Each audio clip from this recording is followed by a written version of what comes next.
Good day, Deep in Word family. Welcome to day 150 of our Bible study review. Today we're going through chapters 42 through 44 of the book of Jeremiah. Now, do you remember where we left off yesterday? The tragedy of all of this loss of life. We see that Yohanan, the man who was trying to warn Gedaliah, the governor, that there was harm coming his way, but Gedaliah did not believe him. And so we see all of these survivors are now coming up. Yohanan and all of his, men that are with him and all of the survivors, they're coming to Jeremiah in chapter 42 and they're asking Jeremiah, please pray to Yahweh for us and seek his face. What shall we do from this moment forward? So let's start reading from verse 4. It says, Then Jeremiah the prophet said to them, I have heard you. I will pray to Yahweh your Elohim according to all of your words. And it shall come to pass that whatever Yahweh will answer you, I will declare it to you. I will keep nothing back from you. Then they said to Jeremiah in response, May Yahweh be a true and faithful witness against us if we do not act according to all of the things for which Yahweh your Elohim shall send you to us, whether it is for good or for bad, we will obey the voice of Yahweh so that it may be well with us. And so it took 10 days, but after 10 days, Jeremiah has a response from Yahweh.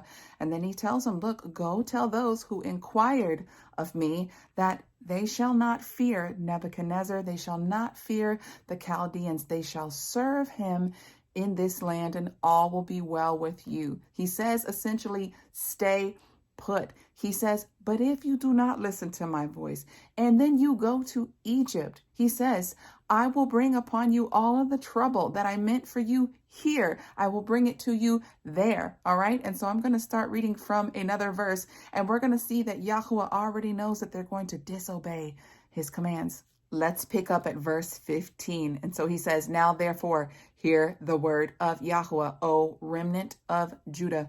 Thus says Yahweh Sabaoth, the Elohim of Israel, if you wholly set your faces to enter Egypt and go and to dwell there, then it shall come to pass that the sword which you feared shall overtake you there in the land of Egypt, and famine, of which you were so afraid of, shall follow close after you in Egypt as well. He says, and there you will die. So it will be with all of the men who set their faces to go into Egypt and sojourn there. They shall die by the sword, by famine, and by pestilence, and none of them shall remain or escape from the disaster that I will bring upon them. For thus says Yahweh Sabaoth, the Elohim of Israel, as my anger and my fury has been poured out upon the inhabitants of Jerusalem, so will my fury be poured out upon you when you go out to Egypt. He didn't say if. He knows they're going to disobey him.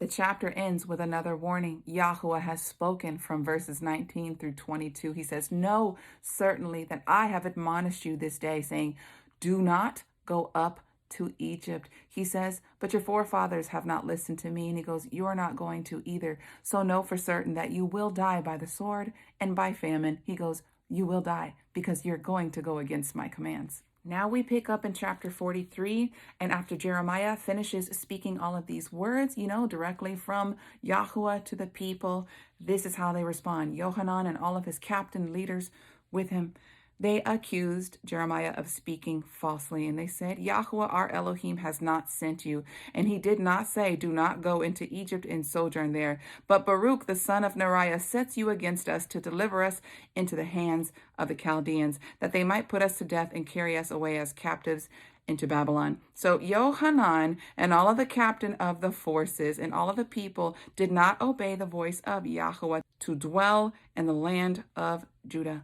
So Yohanan and all of the men that are with him, all of his captains, right, they take the remnant of Judah forcefully to Egypt. They took Jeremiah and Baruch along with them. Isn't that something, y'all? Didn't you feel bad for Yohanan yesterday? But now, maybe not so much. He forcefully took Jeremiah and Baruch and all of the people as well. And so the word of Yahweh comes to Jeremiah, and he tells Jeremiah, take the stones that are in your hand, and he says, place them next to the entrance of Pharaoh's house. And he says, thus says Yahweh, Sabaoth, the Elohim of Israel, I will send and take Nebuchadnezzar, the king of Babylon, my servant, and will set his throne upon these stones that I have hid, and he shall spread his royal pavilion over them. When he comes, he shall ravage the land of Egypt, and deliver who is meant for death, and whoever is meant for captivity, to captivity, and whoever is meant for the sword, for the sword. I will kindle fire in the houses of the gods of Egypt, and he shall burn them and carry them away as captives. And he shall array himself in the land of Egypt as a shepherd puts on his garment. And then he says he shall depart there in peace. And Nebuchadnezzar is going to burn the houses of all of these foreign gods of Egypt. And he says, I'm going to burn this place down. Now, you didn't obey my voice, and you think that you're safe in this place, right? Because it seems like it's peaceful right now. He goes, I'm bringing disaster to you. And now we walk into chapter 44, and Yahuwah gives a word to Jeremiah, to all of the remnant of Judah who are in these various places in Egypt. And he says, speak this word to them. Right here in verse 2, it says, thus says Yahuwah Sabaoth, the Elohim of Israel, you have seen all of the calamity that I have brought upon Jerusalem and upon all of the cities of Judah.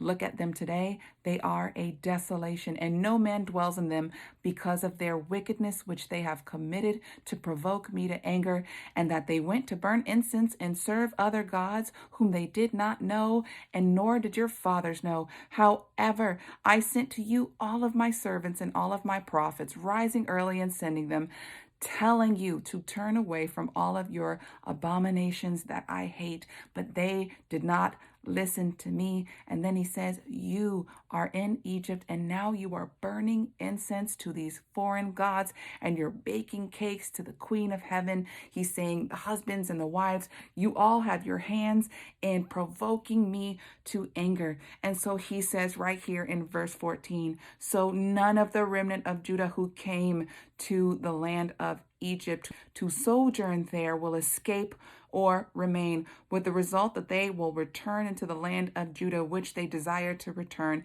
He says, no one shall return except those who have escaped. But he's saying, the rest of you, you're done. Now let's pick up in verse 15. Then all of the men who knew that their wives had burned incense to other gods, and all of the women that stood by, a great multitude, even all the people who lived in the land of Egypt and Pathros, answered Jeremiah, saying, as for the word that you have spoken to us in the name of Yahuwah, we will not listen to you, but we will certainly do whatever we have vowed to do. They were like, we're still going to burn these incense to the Queen of Heaven. We're going to make these cakes to her. And then Jeremiah says this. He says in verse 25, thus says Yahuwah Sabaoth, the Elohim of Israel, you and your wives have both spoken with your mouths and fulfilled your hand, saying, we will surely perform our vows that we have vowed to burn incense to the Queen of Heaven and pour out drink offerings to her. And so Jeremiah says, proceed, accomplish your vows, do what you're going to do. But he says, yet hear the word of Yahuwah, all Judah who dwells in the land of Egypt. I have sworn by my great name, says Yahuwah, that my name shall no more be named in the mouth of any man in Judah and all of the land of Egypt, saying, as Yahuwah lives. He says, I will watch over all of you for disaster. Verse 29, this will be a sign to you, says Yahuwah, that I will punish you in this place so that you may know that my words shall surely stand against you for disaster. Thus says Yahuwah, I will give Pharaoh, Hophra, the king of Egypt, into the hand of his enemies and into the hands of those who seek his life, just as I did to Zedekiah. He says, I will do it to the king of Egypt. You are not safe. You will be brought low to nothing. Whatever you do in this life, please do not model the characteristics of Yohanan and all of his, men that are with him. Please obey the voice of Yah through the Holy Spirit. When the Holy Spirit says stop, please stop. And when the Holy Spirit tells you to go, please go. If you go against his commands, there is no blessing attached to it. Sin is transgression of his commands. And if he commands you to do something, do it. And if he says don't do something, don't go and do that thing, because disaster will follow you. It will run after you. The blessings in life come by following his commands and walking by the way of the Spirit. And the Holy Spirit is never going to lead you contrary to his written word. Never, ever. Deep in Word family, that's my advice to you. And that's all that I have for you today. Until tomorrow, Yah bless.